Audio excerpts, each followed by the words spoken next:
This is Diana Sullivan in Austin, Texas, and this morning a friend gave me a challenge.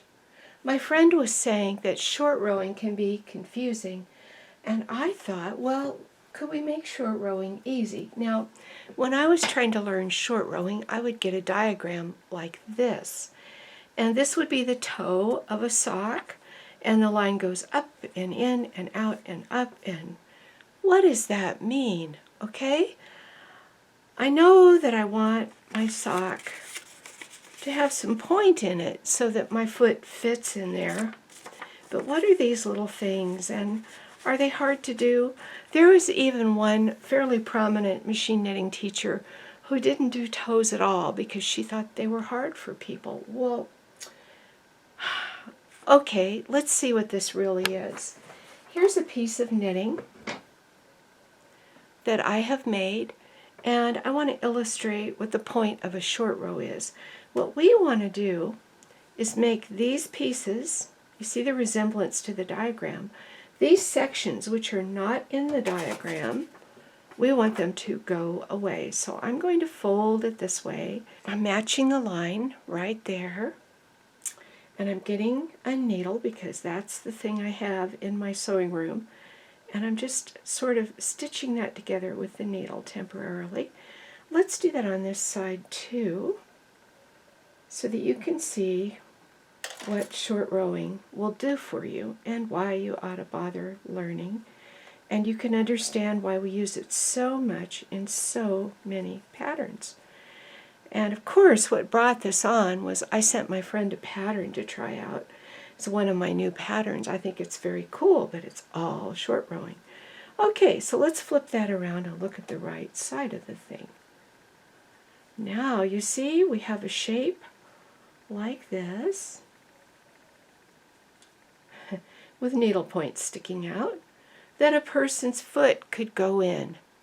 Okay? And those two sections are not going to be there. If we were sewing with fabric, we would sew two little darts, and then we would maybe trim some of that away, and then we'd have our toe shape. But we're not sewing with fabric, we're knitting.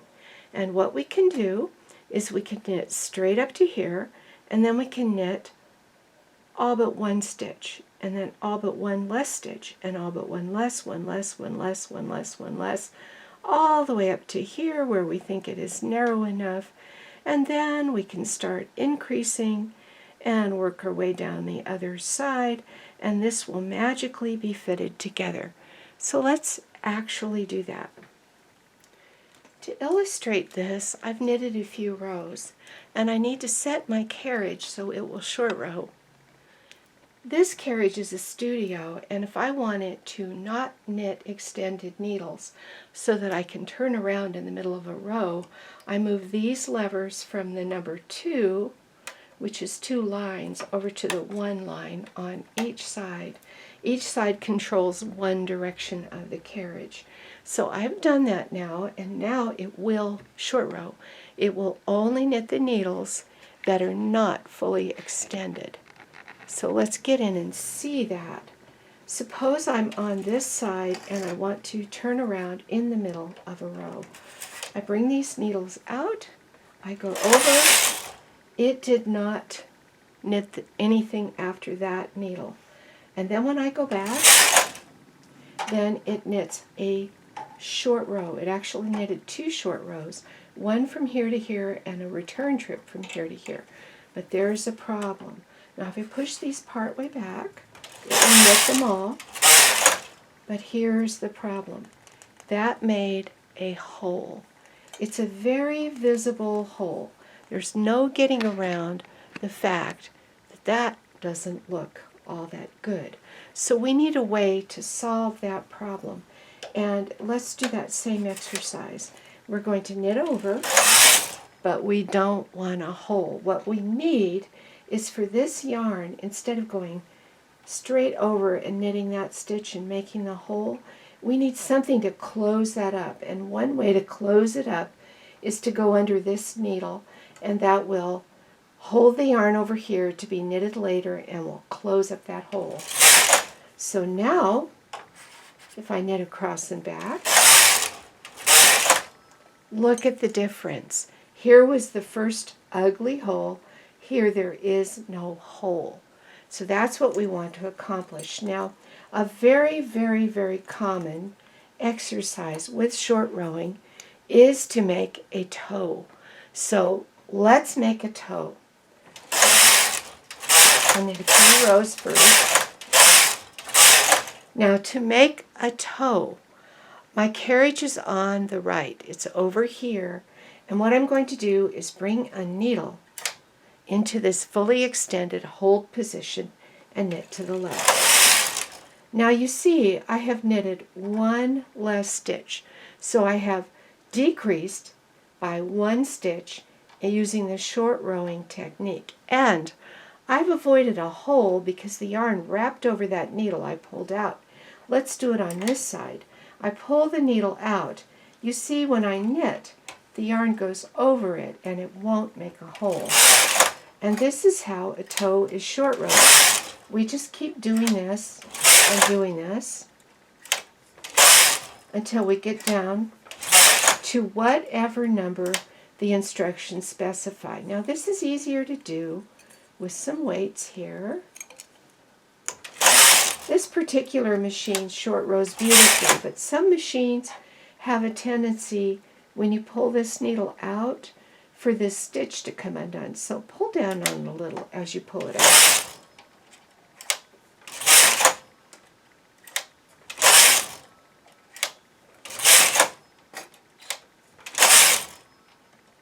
Now my little imaginary toe goes down to 6 stitches, and I'll put a weight right there. I have found with toes, with short rowing in general, you want the weight to pull from just inside the needles and hold. Now the traditional method of starting to increase is to wrap under this needle right here, and I think it's the very best looking method for 0 holes. Of course there are other ways to do it.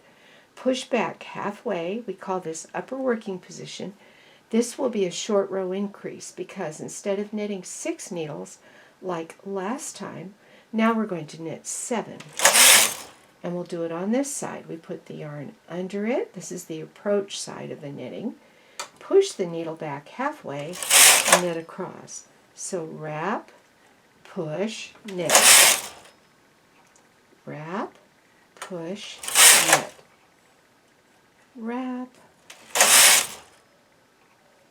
wrap. We always remember to wrap because we want our toe to be beautiful, and we certainly don't want a hole that a human toe could stick out of.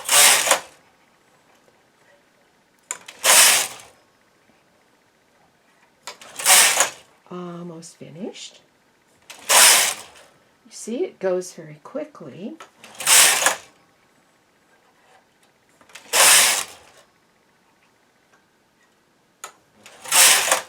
There you have it. I've made a toe. Let's look at what I did. See? It's a toe.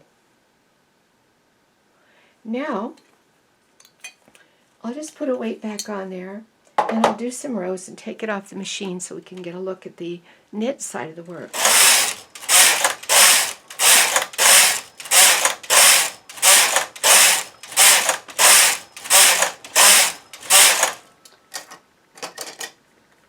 I'm not bothering to bind off. It's just a swatch. I'm always telling people to try things with swatches, and then when they go into the actual project, they can have confidence. Okay, here's my swatch. Let's flip it around so we can see the knit side. Here is the knit side of my swatch. That is a very typical toe, and increase each row. And because knitting is stretchy, this will fit almost anybody. Let's look at it from the side and let's zoom in. You see? No holes. That is soft and smooth.